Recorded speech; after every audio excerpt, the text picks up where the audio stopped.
आपने सुना होगा SIP करो और 50% कैगर गारंटेड मिल जाएगा। आपके दोस्तों ने भी शायद बताया होगा कि उन्होंने 2018 में SIP स्टार्ट की थी और अब उनका पैसा डबल हो गया। यूट्यूब पे हर दूसरा फाइनेंस जो क्रिएटर होता है वो यही बोलता है कि SIP सेफ है, SIP कंसिस्टेंट है, SIP is the answer. But let's be honest, अगर आपने 3 साल पहले 10,000 पर मंथ का SIP स्टार्ट किया होता, आज आपका कैगर 15% तो दूर बट शायद 10% भी नहीं होता। क्या आपके साथ भी यही हो रहा है? आप पैसा डाल रहे हो मंथ ऑन मंथ, डिसिप्लिन से इन्वेस्टमेंट कर रहे हो, फिर भी रिजल्ट डिसअपॉइंटिंग है। तो सवाल यह है, क्या SIP एक स्कैम है या फिर आपने SIP को सही तरीके से यूज नहीं किया? आज के इस वीडियो में हम वो हिडन लेयर देखेंगे जो SIP के पीछे छुपा होता है, एक ऐसा सिस्टम जो मार्केट क्रैश को एक बोनस बना देता है। क्योंकि अगर आपने इस स्ट्रैटेजी को मिस किया तो हो सकता है 10 साल बाद भी आपका पोर्टफोलियो 9% कैगर दिखा रहा हो, जबकि उसी मार्केट में कुछ लोग क्वाइटली 16% कमा रहे हो। 2024 के म्यूचुअल फंड डेटा के मुताबिक हर महीने 17,000 करोड़ से ज्यादा SIP कलेक्ट हो रही है। People are investing consistently, but shocking बात पता है क्या है? सेबी के एक कंसल्टेशन पेपर के हिसाब से 5 साल के अंदर 97% लोग अपनी SIP डिसकंटिन्यू कर देते हैं। और सबसे फनी चीज पता है क्या है इसमें? लोग SIP स्टॉप तब करते हैं जब उनको उल्टा और इन्वेस्ट करना चाहिए, जैसे कि मार्केट क्रैश के टाइम।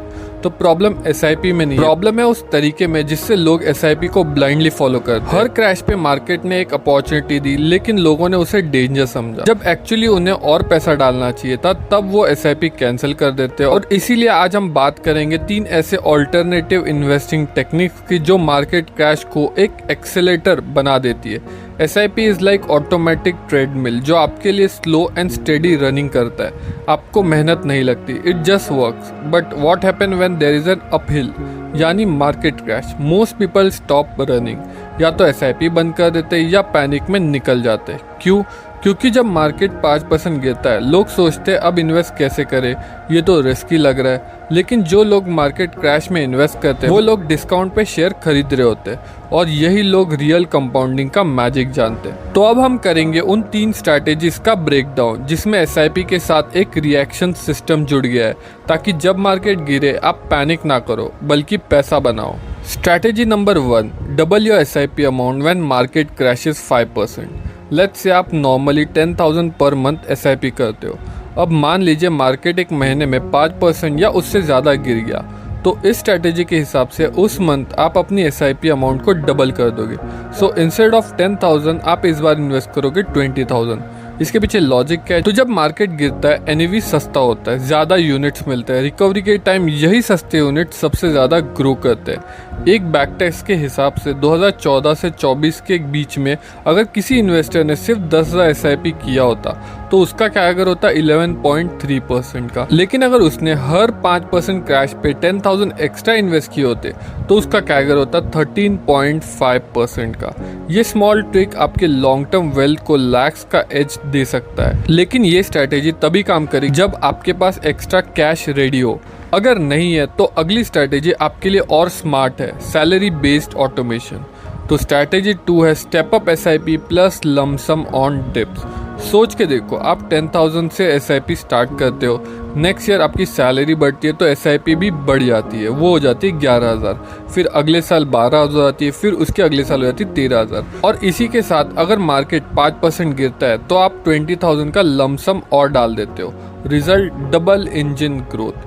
बुल मार्केट सैलरी के साथ SIP बढ़ रहा है, बियर मार्केट डिप पे लमसम इन्वेस्ट कर रहे हो। अब आप सोच रहे होगे कि कितना डिफरेंस आएगा। Let's say the same 10 years का अगर हम केस ले लेते हैं तो नॉर्मल SIP का अगर समझो 11.3% का आता है, और यहाँ पे अगर हम step up SIP plus dip lump sum का अगर हम कैगर देखें तो वो 14 से 15% के आसपास आ जाता है। और अगर आप पूछोगे वेल डिफरेंस कितना होगा 10 साल में, तो टोटल 5 से 6 लाख रुपए का आपका जो पोर्टफोलियो है वो यहाँ पे जंप कर सकता है। ये स्ट्रैटेजी सिर्फ रिटर्न्स नहीं, डिसिप्लिन प्लस अपॉर्चुनिटी का कॉम्बो है। और बेस्ट पार्ट पता है क्या है? आपका इन्वेस्टिंग सिस्टम सैलरी के साथ इवॉल्व होता रहता है। आपके पैसे आपके करियर की ग्रोथ के साथ ग्रो करते हैं, क्योंकि यहाँ पे जैसे मैंने आपको बताया था पहले भी कि जो इन्फ्लेशन होता है वो 6 से 7% का चल रहा है। तो जो 10,000 आप 2014 में इन्वेस्ट कर रहे हो, वही 10,000 आप 24 में नहीं इन्वेस्ट कर सकते। आपको इवेंचुअली और ज़्यादा इन्वेस्ट करना पड़ेगा, क्योंकि जो खर्चे वो बढ़ रहे हैं। तो इन्फ्लेशन को बीट करने के लिए आपको यहाँ पे स्टेप अप SIP करनी बहुत ज़रूरी है। और हाँ, यहाँ पे एक कैच है, लेकिन अगर आपके पास हर डिप पे इन्वेस्ट करने के लिए कैश नहीं होता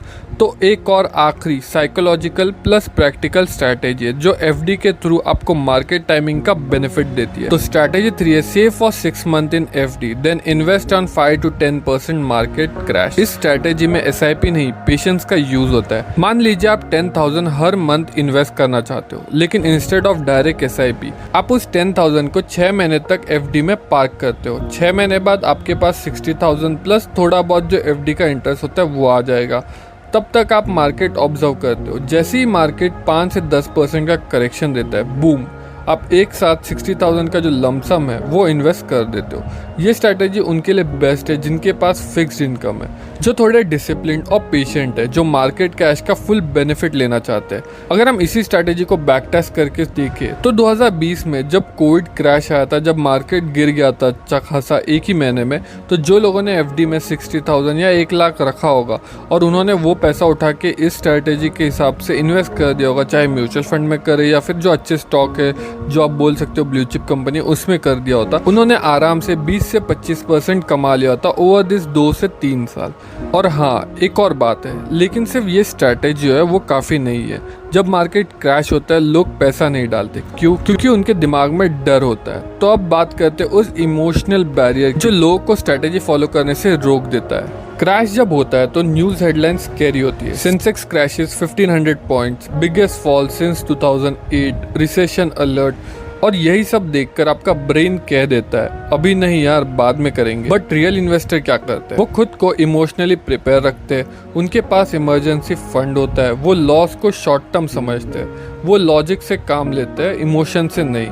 आपको समझना होगा dip is equal to discount, crash is equal to black Friday sale. जब सारे लोग भाग रहे होते हैं वही वक्त होता है जब आप क्वाइटली एक्यूमुलेट करते रहो। बट सबसे बड़ा सवाल ये है क्या आप इन स्ट्रैटेजी को फॉलो कर पाओगे या मिड में फियर के कारण बंद कर दोगे?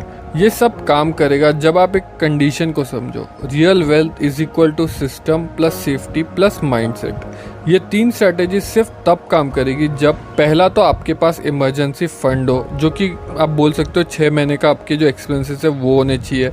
दूसरा आपका इन्वेस्टिंग सिस्टम ऑटोमेटेड हो।